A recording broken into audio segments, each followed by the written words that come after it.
Согласно последней информации, китайская полиция задержала молодого уйгура, давшего показания о преследованиях и геноциде, находясь на территории Китая.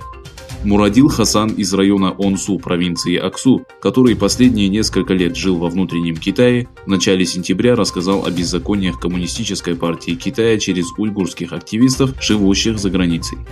Мурадил дал свидетельские показания о своей матери. Он записал несколько видеороликов, которые разместил на YouTube-канале. Говоря о своих взглядах о свободе, мужестве и ценности жизни, Мурадил Хасан призвал уйгуров объединиться против Китая. Он говорил, что в течение нескольких лет жил во внутренних районах Китая для того, чтобы спастись от преследований и находился в постоянной опасности.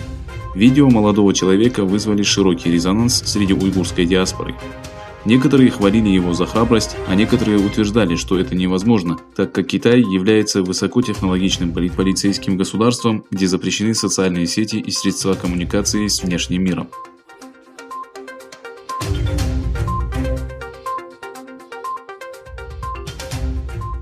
«130 британских депутатов подписали письмо, в котором осудили действия Китая в Восточном Туркестане и охарактеризовали их как систематическая и расчетливая этническая чистка. В письме, подписанном представителями всех партий Великобритании, отмечается, что никто не смеет отрицать факт нарушений прав человека в уйгурском регионе, относительно которых имеются убедительные доказательства.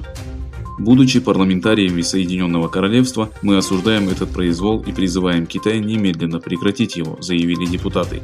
В письме были затронуты тотальный контроль населения, массовые аресты уйгуров и других тюрков, а также видеоролики, на которых запечатлено большое количество людей в наручниках с завязанными глазами, ожидающих посадки в поезд. Британские законодатели отмечают, что китайские лагеря, о которых идет речь в видеоролике, показанном китайскому послу в Лондоне Лю Сяомину во время интервью BBC, схожи с концлагерями нацистов. Письмо, подписанное британскими депутатами, было направлено китайскому послу в Лондоне.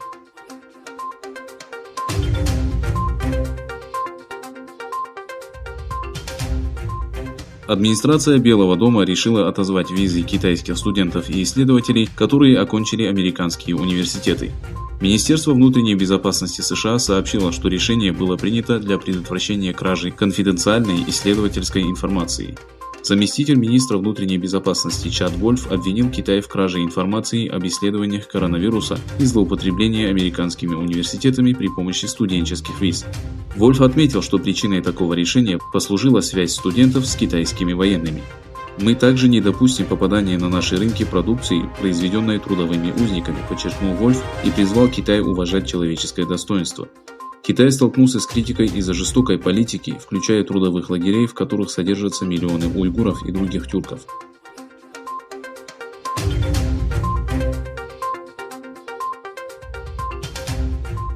Министр иностранных дел Японии Матеги Тосимицу заявил, что Токио с беспокойством следит за политикой Китая в Южно-Китайском и Восточно-Китайском морях. Выступая на 53-м заседании Ассоциации государств Юго-Восточной Азии, которое прошло в режиме онлайн, японский министр затронул региональные проблемы. В последнее время Китай участил попытки, направленные на изменение статуса кво в Южно-Китайском и Восточно-Китайском морях в одностороннем порядке, заявил Матеги Тосимицу.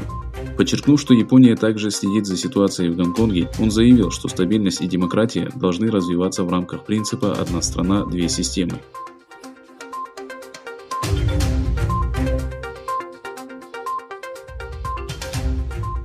Церемония подписания соглашения о полной нормализации отношений между Израилем и Объединенными Арабскими Эмиратами пройдет 15 сентября в Белом доме.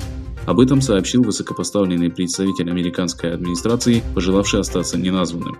Ожидается, что делегации двух стран возглавят премьер-министр Израиля Биньямин Нетаньяху и глава Министерства иностранных дел Объединенных Арабских Эмиратов Абдалла бен Заид аль-Нахаян. На мероприятии будет присутствовать президент США Дональд Трамп. 13 августа Дональд Трамп объявил, что Тель-Авив и Абу-Даби достигли договоренности о полной нормализации двусторонних отношений. Объединенные Арабские Эмираты стали третьей арабской страной после Иордании и Египта, согласившейся установить с Израилем полноценные дипломатические и экономические отношения.